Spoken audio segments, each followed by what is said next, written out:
आपका काम, आपकी मेहनत अल्लाह की नज़र में क्या है? क्या वो इबादत है या सिर्फ़ एक डील? इसका फ़ैसला आपकी ऑफ़रिंग से होता है। तारीख़ के पहले 2 एंटरप्रेन्योर्स को याद करें, हाबिल और काबिल। उन दोनों ने भी अल्लाह मियाँ के सामने अपनी ऑफ़रिंग पेश की, अपने प्रोडक्ट्स पेश किए।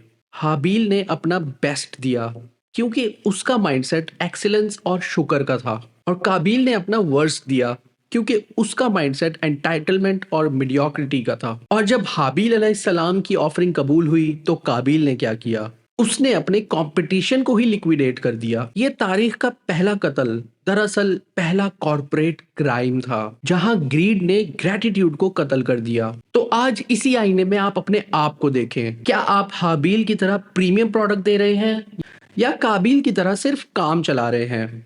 आपकी हर डील एक इंतखाब है।